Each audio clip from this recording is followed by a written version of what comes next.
ମୁଁ ତ ମାଲିକର ସ୍ତ୍ରୀ, ତୁ ହଉଛି ଘରର ଚାକର। ବାବୁଲ ଡାକବେ, ବାବୁଲ ଡାକ।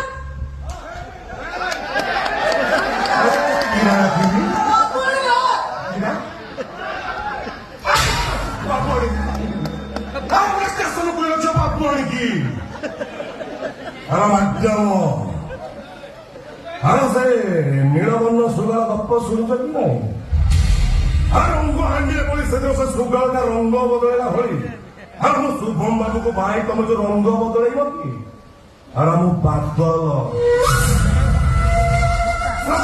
ମେଘ ଭିତରେ ଲୁଚି ରହିଥିବା ଗୋଟେ ଭୟଙ୍କର କଳା ବାଦଲ। ତମ ଉପରେ ଏମିତି ବରସି ଯିବି, ତମ ରଙ୍ଗ ଧରି ତମେ ପୁଣି ସେଇ ଷ୍ଟେସନ ପୁଲିର ଝିଅ ଶ୍ରାବଣୀ ଦାସ ପାଲଟି ଯିବ। ଶ୍ରାବଣୀ ଦାସ। ଶୁଭମ ବାବୁ କହୁନା, ଶୁଭମ ବାବୁ ଏ ଷ୍ଟେସନ ପୁଲିର ଝିଅ ମତେ କହୁଛି ଆସିକି ମତେ ବାବୁ ଆଣି ଡାକେ, ବାବୁ ଆଣି।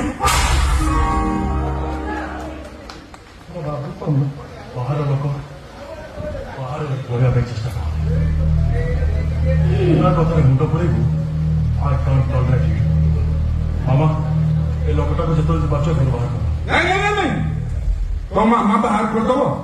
ଇଏ ତୋ ମାମା ଗୋଟେ ହାତୀ ପାଳିଛି, ମାଉ ଧରି ତା ପିଠିରେ ଚାରିଆଡେ ବୁଲୁଛି, ତାକୁ ଏତେ ଶୀଘ୍ର ହାତୀ ତାକୁ ବିଦା କରିଦବ। ବାହାରକୁ ଯାଅ, ବାଦଲ ବାହାରକୁ ଯାଅ।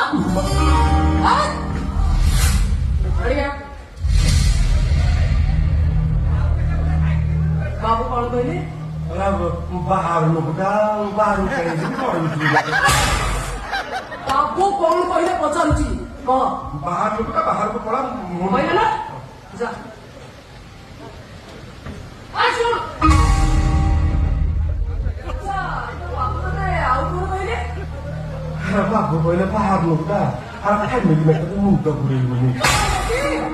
ମନେ ରହିଲା? ଆଉ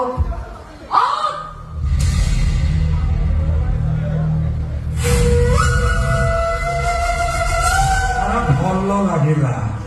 କଣ ଭଲ ଲାଗିଲା? ତମ ପୁଅ ବୋଉ ମିଶିକି ଯୋଉ କବିଲେନି କି, ସେଇଟା ଭଲ ଲାଗିଲା।